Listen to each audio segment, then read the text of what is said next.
Assalamualaikum warahmatullahi wabarakatuh. Halo adik-adik, bagaimana kabar kalian? Ya, semoga kalian selalu diberikan kesehatan sehingga kalian selalu bisa untuk belajar dan mencari ilmu. Oke, adik-adik, sebelum kita belajar, alangkah baiknya kita berdoa terlebih dahulu agar apa yang kita dapatkan hari ini bermanfaat di kemudian hari. Berdoa sesuai keyakinan dan kepercayaan masing-masing. Berdoa dimulai. Berdoa selesai. Ya, adik-adik, kemarin kalian sudah belajar untuk mengerjakan penjurnalan atas aset kas dan piutang. Hari ini kita akan membahas kasus tersebut. Dan selanjutnya setelah kita membahas, kita akan belajar tentang bagaimana mencatat transaksi persediaan satuan kerja. Jadi kita langsung saja ya. Ini kasus yang kalian kemarin kerjakan. Jadi kita mulai dari tanggal 3. Bendahara penerimaan menerima pendapatan pajak hotel dari Hotel Syaralila sebesar 2 juta. Dari hasil yang kalian kerjakan rata-rata semua sudah betul, sudah benar. Jadi tanggal 3, kita tulis dulu tanggalnya. Tanggal 3 keterangannya adalah karena terjadi penerimaan pendapatan, berarti debitnya kita taruh kas di bendahara penerimaan sebesar 2 juta. Kemudian kreditnya adalah pendapatan pajak. Ya, rata-rata semua jawaban kalian sudah benar ya. Kayak gini. Kemudian, apa kita membutuhkan jurnal LRA atau realisasi anggaran? Ya.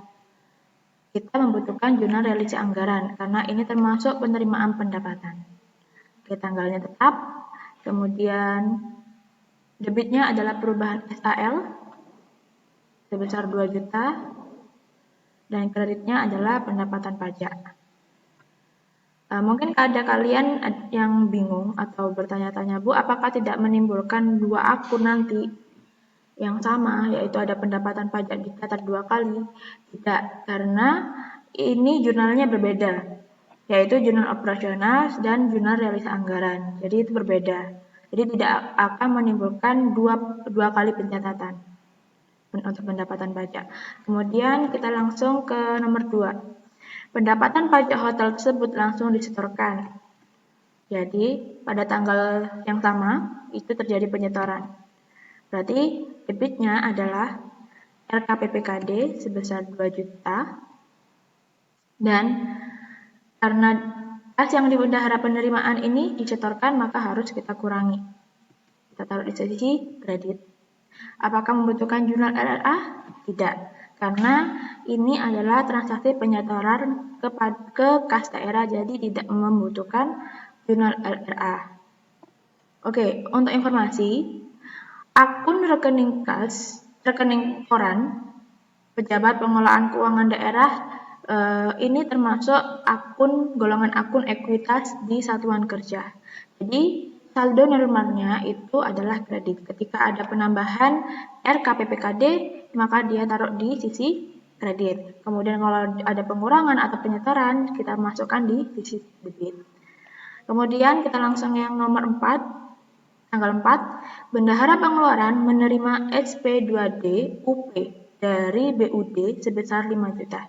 Jadi ini ceritanya bendahara penerimaan mendapatkan surat permohonan pencairan dana UP, uang persediaan. Jadi dia menerima uang UP atau uang persediaan dari BUD. Karena bendahara menerima, otomatis kas di bendahara penerimaan bertambah.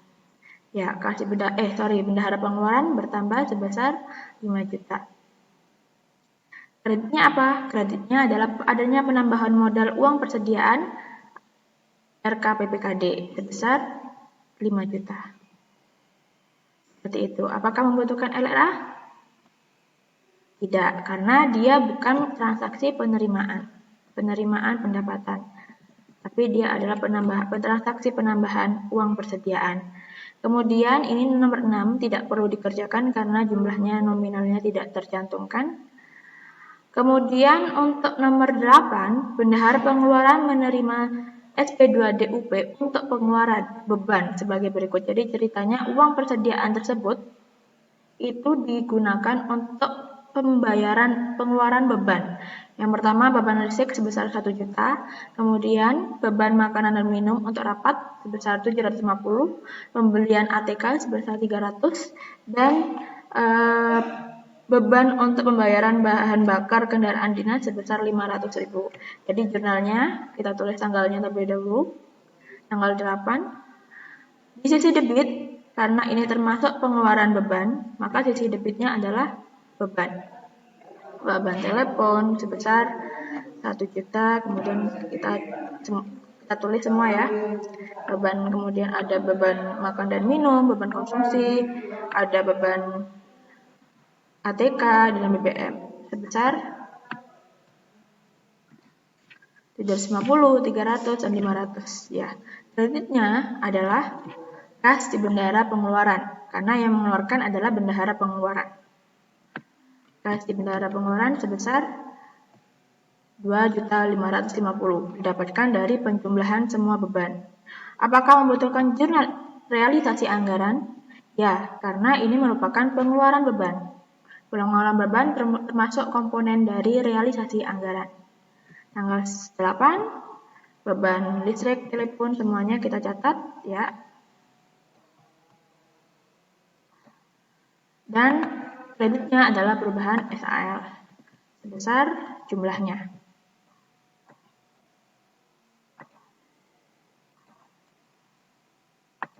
Oke. Lalu kita lanjut ke tanggal selanjutnya, yaitu tanggal 10. Bendahara penerimaan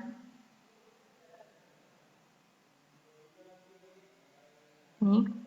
Bendahara penerimaan menerima pendapatan retribusi pelayanan parkir tepi jalan sebesar 5 juta yang langsung disetorkan ke kas daerah. Oke, rata-rata jawaban kalian sudah benar, tapi ada beberapa hal yang perlu kalian perhatikan. Karena ini jawaban kalian itu kemarin saya cek itu RKPPKD pada apa ya satunya itu? Lupa saya, pokoknya ada memunculkan RKPPKD sama apa gitu. Ini karena bendahara penerimaan menerima retribusi, maka harus dimunculkan aktivitas dari bendahara penerimaan terlebih dahulu. Ya. Jadi akunnya karena bendahara penerimaan kita catat dulu tanggal ini karena dia menerima, karena dananya ini diterima dulu atau pendapatannya diterima dulu dari bendahara penerimaan lalu disetorkan ke kas daerah, maka akunnya kita catat dulu bendahara penerimaan berapa yang diterima oleh bendahara penerimaan sebesar 5 juta. Kemudian kreditnya adalah pendapatan retribusi, kita catat terlebih dahulu. Baru ketika disetorkan, kita juga harus mencatat RKPPKD pada sebesar 5 juta pada kas di bendahara penerimaan sebesar 5 juta. Oke, Ibu koreksi ya. Ini jawabannya. Kalau jawaban kalian itu kemarin rata-rata semua sama RKPPKD, jawabannya RKPPKD pada pendapatan retribusi jawaban kalian. Itu tidak salah, itu benar. Tapi kita harus memunculkan kalau misalkan dalam kasus itu bendahara penerimaan itu menerima terlebih dahulu kasnya, maka kita harus memunculkan aktivitas dari penerimaan pendapatan oleh bendahara penerimaan. Tidak boleh dihilangkan terlebih dahulu karena ini untuk konsep historis. Jadi dilihat dulu dari mana penerimaannya. Seperti itu. Lalu, namun kalau misalkan itu langsung disetorkan ke kas daerah, pendapatan tersebut langsung disetorkan ke kas daerah tanpa melalui rekening dari penerimaan dari kas di bendahara penerimaan, tanpa bendahara penerimaan menerima kas, baru kita bisa mencatatnya RKPPKD pada pendapatan retribusi. Tapi kalau misalkan bendahara penerimaan ini menerima terlebih dahulu, baru disetorkan ke kas daerah, kita harus memunculkan aktivitas ini dulu, kasih bendahara penerimaan, bendahara retribusi, kemudian transaksi selanjutnya, jurnal selanjutnya adalah RKPPKD pada kas bendahara penerimaan. Jadi seperti itu. Kemudian apakah memunculkan jurnal LRA? Ya, karena ini termasuk aktivitas dari penerimaan pendapatan pajak pada kebalik ini ya. Ini kebalik. Ini pendapatan pajak pada perubahan SL sebesar 5 juta.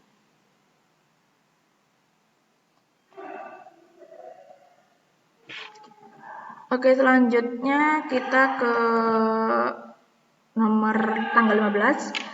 Dinas Pendapatan Daerah mengeluarkan surat ketetapan retribusi. Berarti kalau sudah dikeluarkan surat ketetapan retribusi, ini akunnya adalah aktivitas dari piutang. Berarti piutang pendapatan PKD pada pendapatan PKD sebesar 45 juta. Apakah membutuhkan LRA? Tidak, karena ini masih belum terrealisasi angka pendapatannya. Baru ketika dia menerima pendapatan retribusi tersebut pada tanggal 17, kita catat karena bendahara penerimaan dulu yang menerima, bendahara penerimaan, kasusnya bendahara penerimaan menerima pembayaran retribusi, maka kita harus mencatat dulu aktivitas dari penerimaan pendapatan di bendahara penerimaan, kas bendahara penerimaan pada piutang PPKD. Piutangnya berkurang karena sudah dibayarkan oleh wajib retribusi. Kemudian karena langsung disetorkan, kita langsung catat RKPPKD pada kas bendahara penerimaan dikeluarkan atau dikurangkan sebesar 45 juta dari kas bendahara penerimaan. Apakah membutuhkan realisasi anggaran? Ya, karena termasuk realisasi pendapatan. Beban SL pada pendapatan PKD sebesar 45 juta. Oke, selanjutnya di sini salah satu karyawan menghilangkan seperangkat komputer kantor dengan nilai 45.500. Karyawan tersebut bersedia untuk menandatangani surat keterangan tanggung jawab mutlak dan bersedia mengangsur selama 2 tahun dan masing-masingnya itu 2.500.000. Ini termasuk transaksi dari piutang tuntutan ganti rugi. Karena yang melakukan pelanggaran adalah karyawan dari SKPD. Oke, pertama kita akui berapa komputer yang hilang, kehilangan atas komputer tersebut, aset lainnya pada komputer kantor senilai nilai bukunya yaitu 4.500.000. Kemudian yang kedua kita akui adanya piutang tuntutan ganti rugi sebesar 4.500.000. Kemudian pada tanggal 22 karyawan membayar angsuran pertama. Angsurannya masing-masing sebesar 2.250.000. Berarti dia membayarkannya di kas bendahara penerimaan. Kemudian nomor terakhir penyetoran uang sisa UP ke kas daerah dari bendahara pengeluaran. Jadi uang sediaan atau uang muka untuk pembayaran atau transaksi semua yang di bendahara pengeluaran ini disetorkan. Jadi otomatis kas di bendahara pengeluaran berkurang. Kemudian debitnya adalah RKPPKD. Artinya modalnya telah disetorkan kembali sebesar 2.450.000. Dari mana? Dari di sini. Pertama dia mendapatkan bendahara pengeluaran mendapatkan uang UP sebesar 5 juta. Nah, selama 1 bulan ternyata SKPD ini atau bendahara pengeluaran melakukan pengeluaran sebanyak ini pembayaran. Melakukan pembayaran seperti pembayaran listrik, pembayaran konsumsi untuk rapat, pembelian ATK, dan pembelian bahan bakar sebesar 2.550.000. Jadi caranya adalah 5 juta.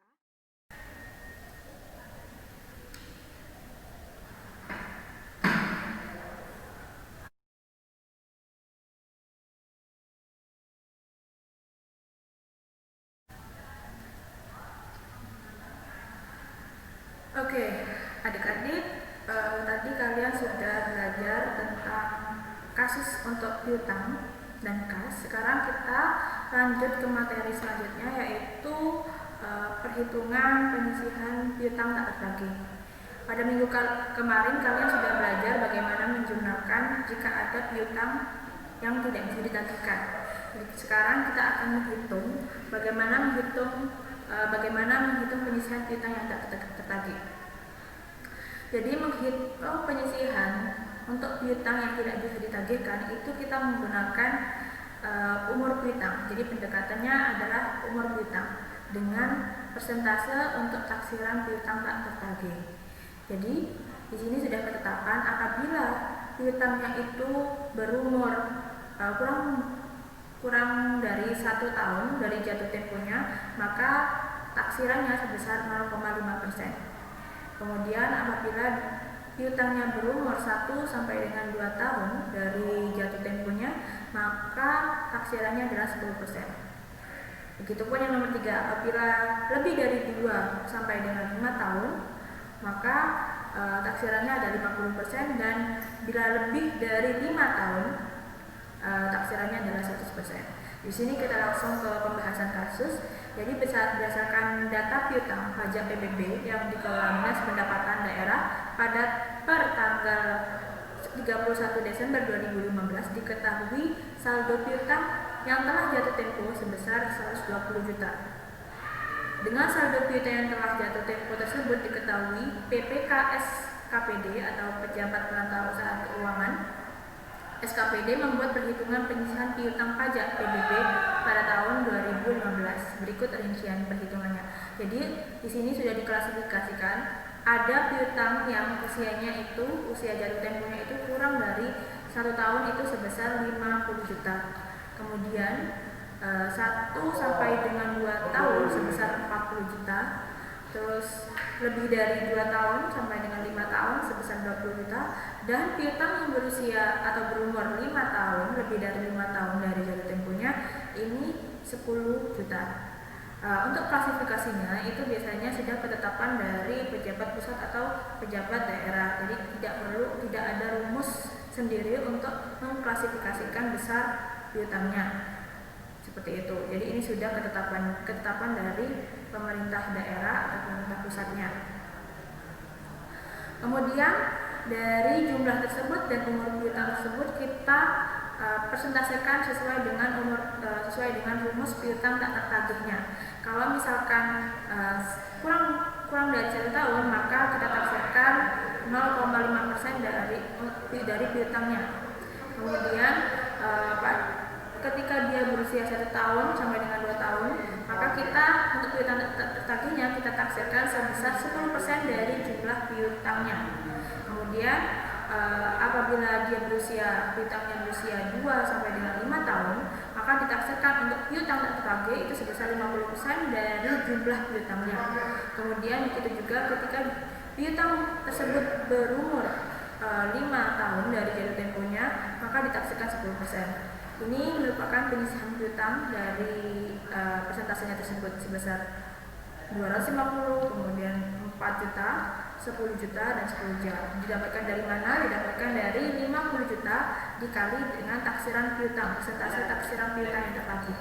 Maka dihasilkan 250 juta untuk piutang yang berumur kurang dari 1 tahun. Kemudian setelah didapatkan hasilnya tersebut kita jumlahkan sebesar 24.500. Jadi penyisihan piutang tak tertagih tahun 2015 adalah 24.500. Kemudian bagaimana menjurnalkannya?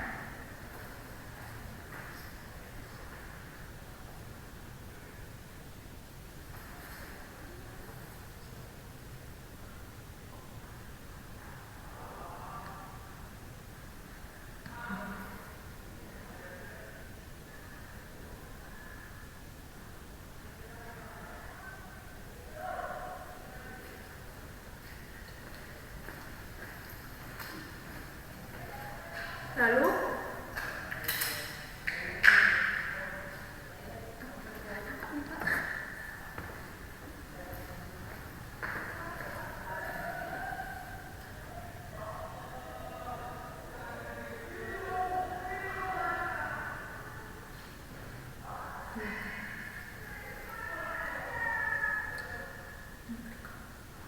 ya, selanjutnya ini lanjutan dari kasusnya. Kita asumsikan saldo penyisihan piutang tahun 2014 itu sebesar 6.500.000. Maka berdasarkan perhitungan dengan menggunakan pendekatan umum piutang di peroleh informasi, saldo beban penyisihan piutang tahun 2015 adalah 7.750.000. Itu didapatkan dari 24 juta tadi, 24 berdasarkan penyisihan piutangnya kita hitung dari 120 juta kita hitung, didapatkan penyisihan piutang atau target sebesar 24.250.000. Kemudian dikurangi dengan saldo penyisihan piutang di tahun 2014 sebesar 16.500.000. Ya, setelah itu dihasilkan berapa? 24.250 dikurangi 16.500.000 dan didapatkan beban penyisihan piutangnya sebesar 7.750.000. Jadi cara pertama kita hitung berapa penyisihan piutang di tahun 2015 yang tidak ditagih. Kemudian apabila ada saldonya, saldo di tahun sebelumnya kita kurangkan terlebih dahulu. Baru kita bisa mendapatkan berapa beban penyisihan piutangnya. Di sini sebesar 7.750. Kemudian kita jurnalkan ketika dia sudah di akhir periode atau tanggal 31 Desember, kita buat jurnal penyesuaiannya yang berbunyi beban penyisihan piutang PBB sebesar 7.750 pada penyisihan piutang tak tertagih sebesar 7.750. Itu untuk penyisihan piutang. Selanjutnya, apabila piutang tersebut dihapuskan karena mungkin si wajib pajak atau wajib retribusi ini sudah tidak bisa lagi membayar. Ini contoh kasus apabila piutang tersebut dihapuskan. Jadi pada tanggal 5 Maret SKPD Dinas Pendapatan melakukan penghapusan piutang sebesar 3.500.000 dikarenakan wajib pajak mengalami gulung tikar atau bangkrut sehingga dia tidak sanggup membayar. Maka di SKPD ini harus dilakukan transaksi penghapusan piutang. Caranya dengan penyisihan piutang kita taruh di sisi debit, dan karena dihapuskan piutangnya kita taruh di sisi kredit sebesar 3.500.000 seperti itu. Jadi tinggal dikurangkan saja berapa piutangnya, dan pasangannya adalah penyisihan piutang tak tertagih. Kemudian jika si wajib retribusi tersebut ada kemungkinan membayar dari ketika sudah dihapuskan, kemudian ada kemungkinan nih si wajib retribusi ini untuk membayar kembali karena mungkin sudah ada sisa uang mungkin ya di perusahaannya. Maka SKPD mencatatnya itu yang pertama kita mengakui penerimaan, kita memunculkan terlebih dahulu piutangnya ini karena dihapuskan kita munculkan lagi. Jadi piutang kita taruh di sisi debit 3.500.000 dan penyisihan piutang tak tertagih kita taruh di sisi kredit. Jadi yang pertama kita akui dulu atau kita munculkan dulu piutangnya karena sudah dihapuskan. Jadi kita harus memunculkan kembali. Kemudian apabila sudah terjadi penerimaan, maka jurnalnya adalah kas pada piutang sebesar 3.500.000. Itu untuk penyisihan piutang, penghapusan piutang, dan penerimaan piutang. Selanjutnya kita akan belajar tentang akuntansi persediaan.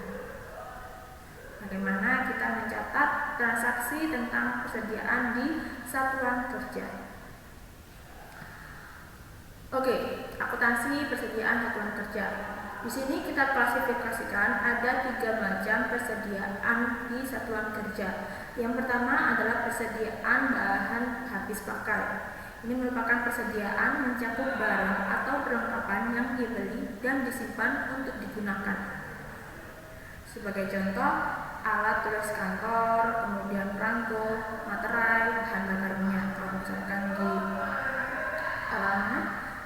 di akuntansi perusahaan biasanya persediaan bahan habis pakai ini kita sebut perlengkapan. Jadi persediaan habis pakai itu disimpan untuk digunakan.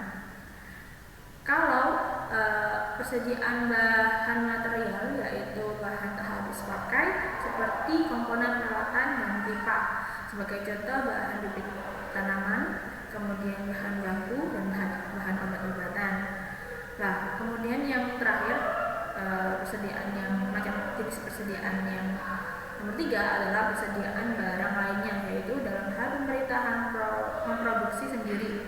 Persediaan juga meliputi bahan yang digunakan dalam proses produksi, seperti bahan baku pembuatan alat pertanian. Jadi misalkan pemerintahan tersebut punya aktivitas memproduksi barang sendiri.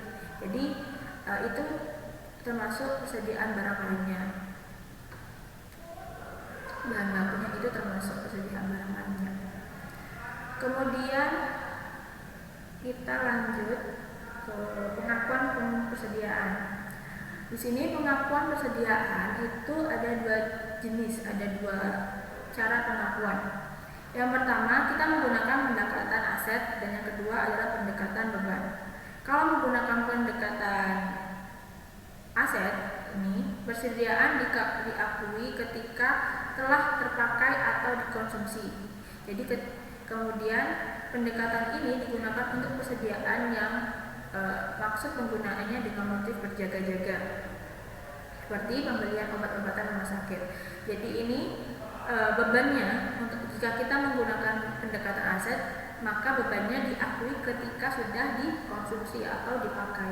Jadi ketika dia melakukan pembelian itu tidak langsung diakui sebagai beban, tapi bebannya diakui setelah pemakaian persediaan tersebut.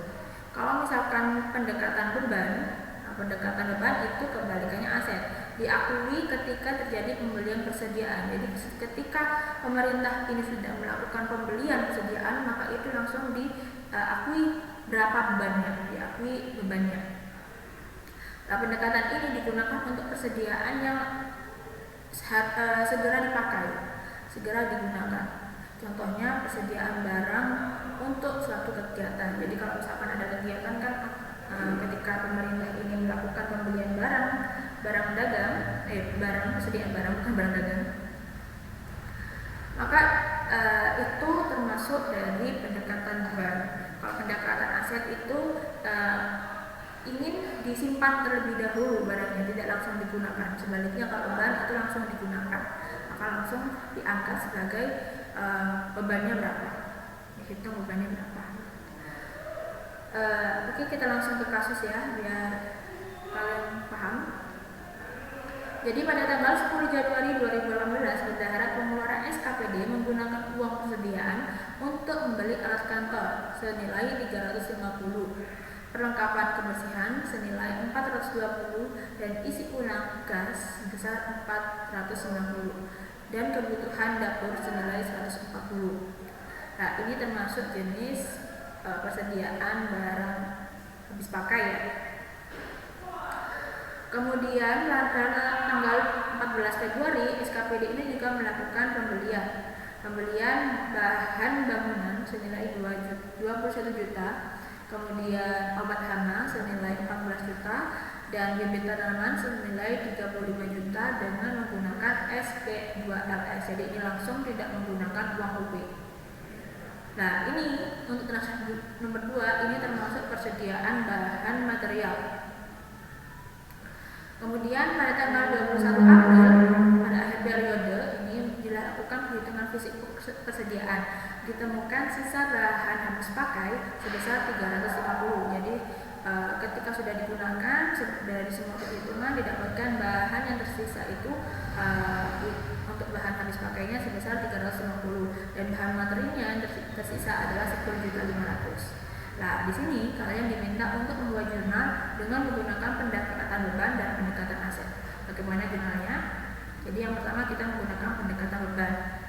Untuk yang pertama, karena dia menggunakan bendahara pengeluaran ini menggunakan uang UB, maka jurnalnya adalah beban bahan habis pakai kan sebesar 1.400.000. Karena menggunakan pendekatan beban, ketika terjadi pembelian maka dicatat bebannya, langsung dicatat bebannya berapa, sebesar 1.400.000.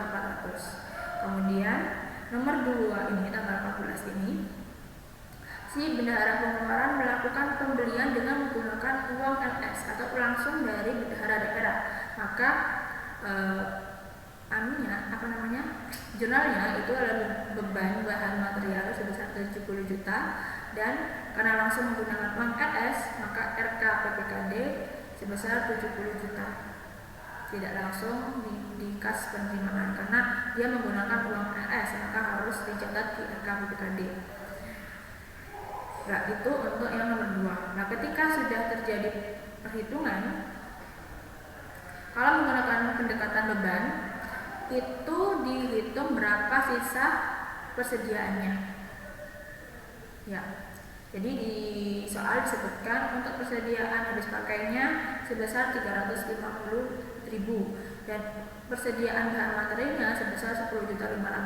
Maka langsung dicatat bebannya juga. Persediaan ada beban. Itu. Kalau menggunakan pendekatan beban. Jadi kemudian untuk realisasi anggarannya cuma cukup 2 karena termasuk pembelian belanja atau pengeluaran untuk beban. Maka yang dicatat hanya tanggal 10 dan tanggal 14. Untuk tanggal 21 April ini tidak perlu dicatat karena ini transaksi perhitungan fisik untuk persediaannya. Ini untuk pendekatan beban. Kemudian untuk pendekatan aset, kebalikannya dari pendekatan beban. Ketika terjadi pembelian, maka diakuinya adalah persediaan, diakuinya sebagai aset. Persediaan bahan habis pakai 1.400.000 pada kas di bendahara pengeluaran karena menggunakan uang rupiah. Kemudian pada tanggal 14 juga kita mencatatnya persediaan bahan material kalau menggunakan aset sebesar 70 juta dan dia menggunakan uang LS atau langsung dari bendahara umum sebesar 70 juta. Maka kreditnya adalah RK PPKB. Nah, di sini kita bisa bedakan. Kalau menggunakan pendekatan beban, maka debitnya adalah persediaan atau sisa, kita menghitungnya sisa dari persediaan yang masih ada. Tapi kalau kita menggunakan aset, ketika terjadi perhitungan persediaan di akhir periode, maka kita mendebitkannya adalah beban. Jadi artinya berapa yang sudah terpakai selama satu periode tersebut. Jadi ini didapatkan dari mana? Untuk bahan habis pakai 1.050.000 itu didapatkan dari 140 juta dikurangi sisa bahannya, yaitu 350 juta. Jadi didapatkan 1.050.000. Kemudian untuk bebannya artinya sudah terpakai. Kemudian untuk beban material di sini kita mendapatkan 59.500.000 didapatkan dari mana? Dari 70 juta dikurangi tadi berapa? Yang terpakai adalah 10 juta 500. Yang tersisa adalah 10 juta 500. Jadi kita mendapatkan beban 1.050.000 untuk bahan habis pakai dan materialnya sebesar 59.500 didapatkan dari 70 juta dikurangi 10 juta 500. Kemudian kreditnya, karena ini pengakuan bebannya ketika persediaan itu sudah dipakai, maka kita mengkreditkan persediaan bahan habis pakainya sebesar 1.050.000 dan persediaan bahan materialnya sebesar 59.500. Seperti itu. Kemudian kita juga membuat jurnal realisasi anggaran karena ini juga transaksi pengeluaran beban atau belanja. Ya, jadi itu untuk persediaan, transaksi akuntansi persediaan, kita mencatat transaksi persediaan. Jadi pengakuannya ibu ulang lagi, ada 2 pengakuan, yaitu pengakuan beban dan pengakuan aset. Kalau pengakuan beban itu dilakukan bebannya ketika terjadi pembelian, tapi kalau misalkan aset diakuinya ketika sudah terjadi pemakaian dari persediaan tersebut. Ya, terima kasih atas perhatian kalian. Selamat belajar dan tetap jaga kesehatan. Jika keluar rumah menggunakan masker dan sering-sering cuci tangan. Ya, terima kasih. Semoga kita sama-sama berdoa ya. Semoga kita bisa ketemu dan bisa kembali belajar lagi di kelas. Ya, terima kasih. Assalamualaikum warahmatullahi wabarakatuh.